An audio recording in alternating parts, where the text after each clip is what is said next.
కుక్క పిల్లో ఏదో ఎదురొచ్చింది, ఆ బండి వాహనానికి ఏదో తగిలింది, వెంటనే అయ్యో పాపం అంటాం. అంటే ఈ అయ్యో పాపం అని అందరూ స్పందిస్తారా? స్పందించకపోవచ్చు. ఈ స్పందనలు ఒక్కొక్కరికి ఒకలాగా ఉంటాయి. కాబట్టి ఈ స్పందన తీరు ఏదైతే ఉందో అది వాళ్ళ అనుభవాల మీద, వాళ్ళ జీవన విధానం మీద డిపెండ్ ఉంటుంది. కాబట్టి వాళ్ళ జీవన విధానాల మీద నుంచి, వాళ్ళ అనుభవాల నుంచి ఏమైతే డిపెండ్ అవుతుందో, ఈ డిపెండ్ అయ్యే ఒక విధానం ఏదైతే ఉందో దాన్ని హృదయ స్థితి అని అంటారు. కాబట్టి ఈ హృదయం అనే స్థితిని అర్థం చేసుకోవాలి.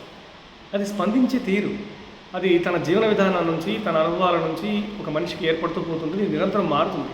కాబట్టి కొంతమంది సానుభూతి లేదా దయ, జాలి ఉంటే అబ్బవాడు జాలి హృదయంరా అంటారు.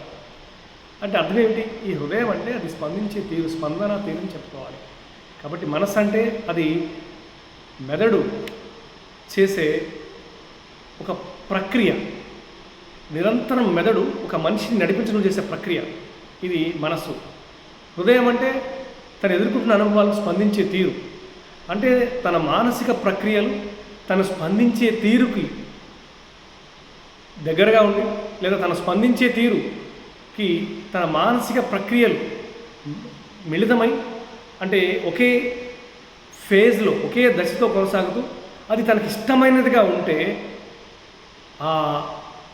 ఆ ఇష్టమైన ఆలోచన తీరు నుంచి తన మనసులో లేదా తన అంతరంగంలో కలిగే ఒక ఆనందపు స్థితి ఏదైతే ఉందో దాన్ని ధ్యానం అని చెప్పాలి. కాబట్టి ధ్యానాన్ని ఇలా నిర్వహించుకోవచ్చు.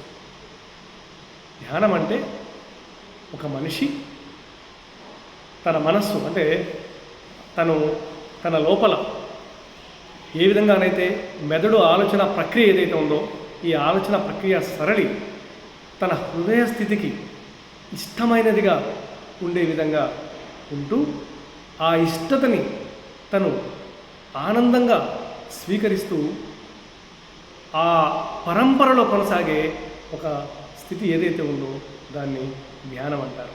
దీన్ని ఇంకొంచెం సరళీకృతం చేసి ఒకే నిర్వచనంలాగా చెప్పదలిచాను. అదేంటంటే, ఒక మనిషి తను చేస్తున్న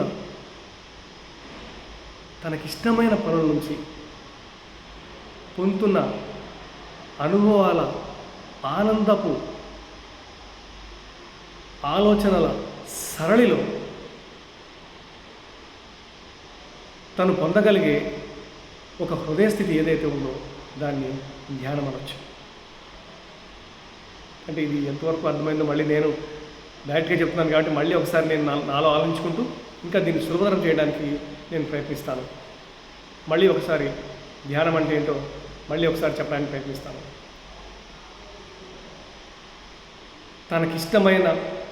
తనకిష్టమైన పనులు,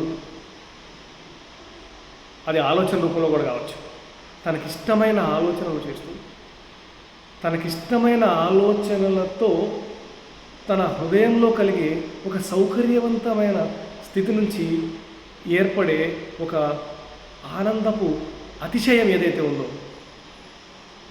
దాన్ని కొనసాగింపే ధ్యానం. ఇది నేను ఇంకా పీక్గా అని నేను అనుకుంటున్నాను. కాబట్టి ఈ విధంగా ఒక మనిషి ఎప్పుడైతే ఈ యమ నియమ ఆసన ప్రాణాయామ ప్రత్యాహారాలను దాటి తన అంతరంగ స్థితిని, తన మెదడు చేసే ప్రక్రియలు, తను చేస్తున్న పనులు, వీటికి అనుసంధానం నుంచి వచ్చే ఒక ఇష్టమైన అనుసంధానం నుంచి వచ్చే ఒక ఆనందం, హర్షాతిరేకం, ఈ హర్షాతిరేకంలో తను కొనసాగించబడడం లేదా జీవనాన్ని సాగించడం ఏదైతే ఉందో ఇది ధ్యానం, ఇది హృదయ ధ్యానం. కాబట్టి ఇది అంతరాత్మ సాధనగా చెప్పబడింది. తర్వాత ఇది రిటెన్షన్, ఇది నిలవగలగాలి. ఇది తాత్కాలికంగా ఒడ్డును చేరి ఒడ్డును కొట్టిపోయే కెరటంలా కాకుండా అది ఎప్పుడూ నింపాదిగా ఒక మనిషి యొక్క ఆలోచనల సరళిలో ఇది నిండిపోయి ఉండాలి, మిళితమై ఉండాలి. ఇది ధారణ. తర్వాత సమాధి అనేది ఒక అద్భుతమైన స్థితి. అంటే ప్రకృతి యొక్క పదార్థతత్వాన్ని దాటి, అంటే శరీరం అని చెప్పుకోవాలి, దాటి తన లోపల ఏదైతే ఈ విశ్వశక్తిలో భాగం ఏదైతే ఉందో ఈ విశ్వశక్తి యొక్క అనుభూతిలోనికి తన ప్రాణంతో చైతన్యవంతమైన ఒక స్థితిని సమాధి అనవచ్చు. అప్పుడు నిజం చెప్పాలంటే ఈ దేహం యొక్క స్పందనల్ని దాటి, అది శూన్యమనండి, అనంతమనండి, ఈ పదాలు చాలా పెద్దవి, ఆ స్థాయికి ఒక మనిషి తన అంతరంగంలో ఎప్పుడైతే చైతన్యాన్ని పొందుతాడో అది సమాధి స్థితి అంటుంది. అప్పుడు అతనికి తన చుట్టూ ఉన్న ప్రకృతి, మనుషులు, ఎవరైనా కానివ్వండి, ప్రాణులు అన్నీ ఒకేలా కనిపిస్తాయి. ఒక అద్భుతమైన శక్తిని అన్నింటి నుంచి చూడగలడు, ఆ అన్నిటికీ ఇవ్వగలడు, అన్నింటి నుంచి చూడగలడు. ఈ స్థితి ఏదైతే ఉందో ఇది ఒక సమాధి స్థితిగా చెప్పబడుతుంది. లేదా ఒక నిర్వికారంగా, అంటే దేంట్లో నుంచి ఏం ప్రతిస్పందనలు ఏమొచ్చినా అన్నిటినీ ఒకేలాగా స్వీకరించగలిగే ఒక స్థితి శవానికి ఉంటుంది. అది కదలదు, ఉలకదు, పలకదు, మెదలదు.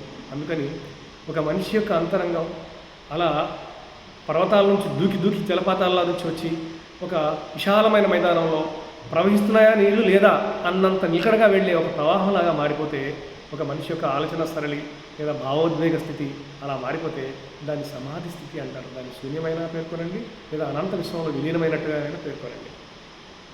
ఇవంతా కలిపితే అష్టాంగ యోగం అంటారు. ఈ సాధన దురదృష్టవశాత్తు నేడు కనుమరుగైపోతుంది. కాబట్టి ఇప్పుడు యోగం కాస్త భోగం అయిపోయింది. సో ఈ రోగం నుంచి వచ్చే డబ్బు యోగం జబ్బు యోగంగా మారిపోయింది.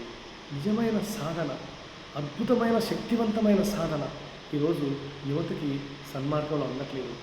అలాంటి సాధనని ఈ యువతకు అందిస్తే ఖచ్చితంగా వీళ్ళు ప్రతి ఒక్కళ్ళు కూడా తమ శరీరాన్ని, లోపల ఉన్న తమ అంతర్నిర్మాణాన్ని శక్తివంతమైన ఆయుధాలుగా లేదా అత్యున్నతమైన స్థాయికి చైతన్యపరచుకుంటారని, దానికి యోగం ఖచ్చితంగా దోహదం చేస్తుందని నేను నా అనుభవపూర్వకంగా నేను నమ్ముతున్నాను.